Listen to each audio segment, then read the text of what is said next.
今天我想谈2件事情。第一件事就是720守護香港大行動。今日係7月20號，守護香港，金鐘天馬公園，下晝5點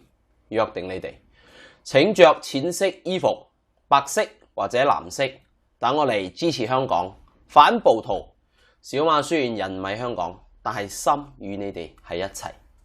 第二件事係一位蕭若元嘅粉絲，佢發咗一封電郵俾我希望同大家分享。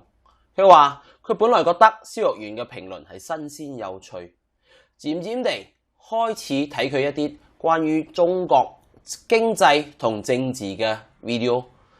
雖然唔係完全認同佢嘅觀點，都只係覺得佢係基於政治立場觀點，所以比較獨特，係一種選擇性嘅報導。呢位觀眾佢嘅粉絲可以理解，但係漸漸進入咗6月份，香港局勢升溫過後，關於成個反送中運動嘅報導，蕭若元完全變成咗一種罔顧事實嘅報導態度。所以小馬覺得可能還有很多像他這樣的人，我希望大家幫忙把這條影片傳出去，可能認同我們的想法的不止你一個。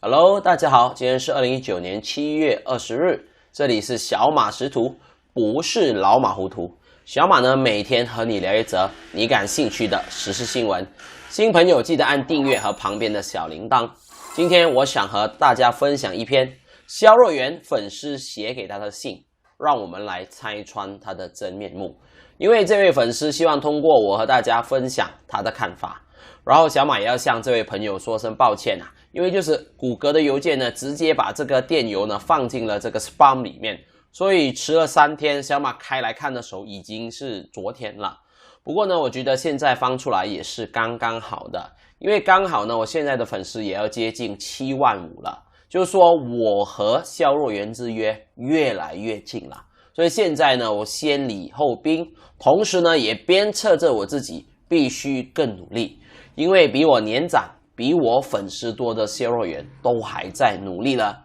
所以我的目標是10月份之前一定要達到這個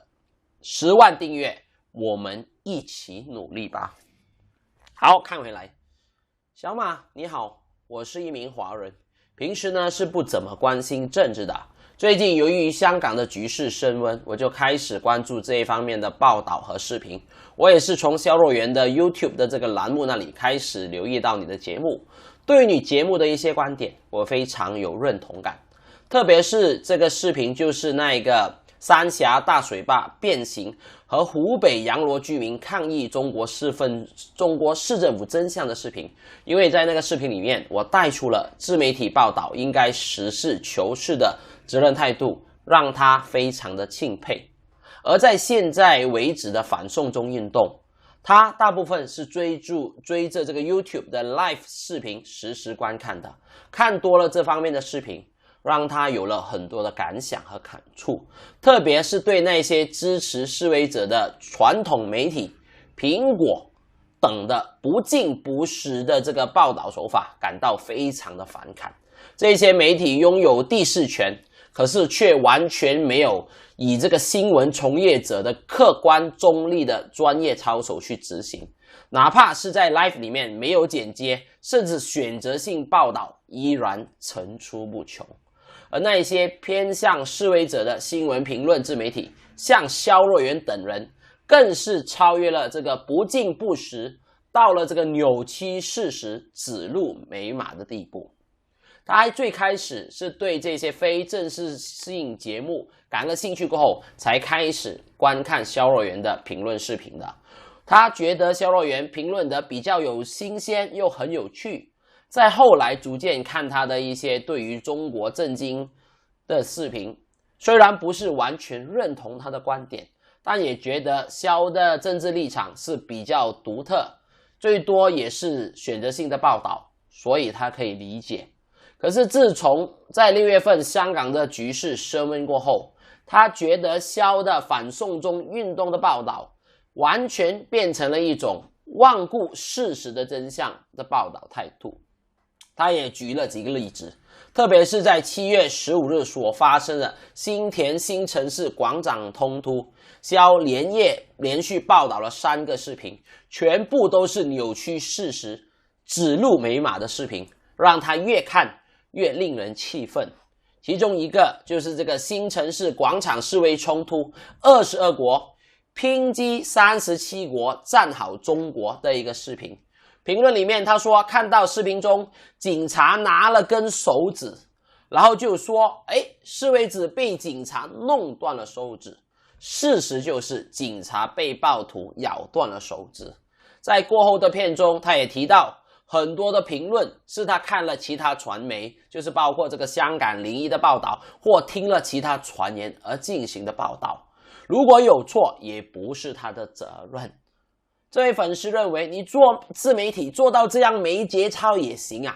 他没有办法接受。再来一个例子，就是这个沙田血腥冲突的这个真相，2人的微呆。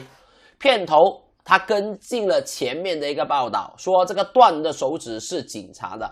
过后呢又污蔑说是警察因为要擦示威者的眼，所以被咬的。而事实上呢并非如此。这位粉丝也发现，这个香港媒体就是01有一个比较详尽的报道，就是说警民冲突28受伤，2警是非常的危险，而断了手指的警察在清醒的时候也能够沟通。所以接着他在片中也说，对于冲突事实的描述更是不尽致不实，完全都是不中立客观。他也看到肖若元在片中还专门声称他是基于这个香港01媒体的新闻进行这个客观公正的进行评述。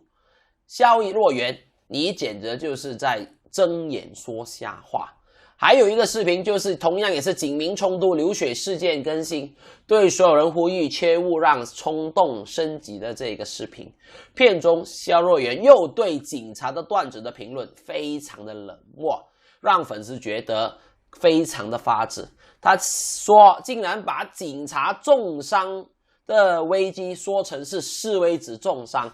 还暗示如果是示威者死了的话会怎么样的一个情形。所以他看到肖若元这样子歪曲事实、指鹿为马，他生气到无语了。所以我认为就是因为他非常的生气，才能够写下这一篇这么长的文章。所以对于这位粉丝呢，小马也觉得非常的感谢。他也提到了一些重点，他说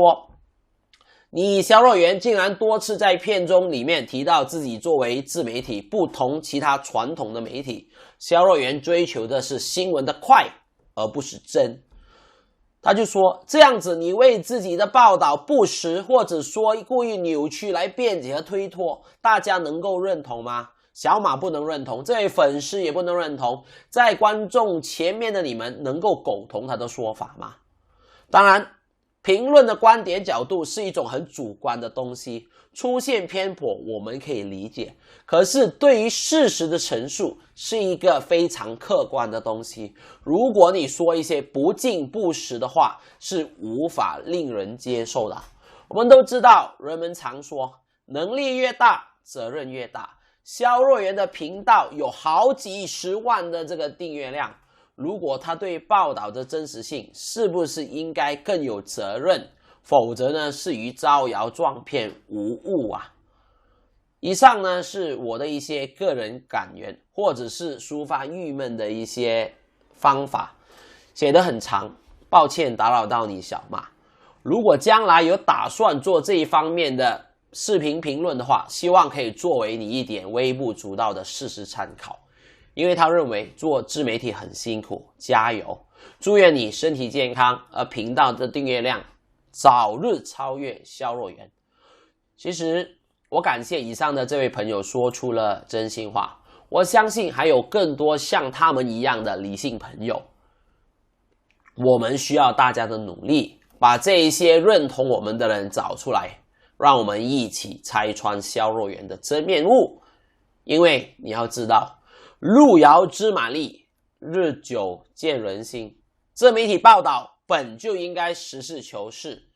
可是那一些偏向示威者的新闻评论自媒体，像肖若元这等人，却到了扭曲事实、指鹿为马的地步。当然，小马也承认，我在做视频的时候，很多时候也有很多的过错，我也接受任何善意的批评和提醒。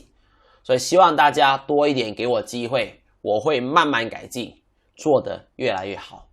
然后最后呢，在香港的朋友，别忘记今天是7月20日，守护香港日。希望下午5时会在天马公园见到你们，约定你们记得穿这个浅色的衣服，可以是白色或者蓝色，让我们一起支持香港，反对暴徒。小马虽然人不在香港，但是心依然与你们在一起。我们明天见，拜拜。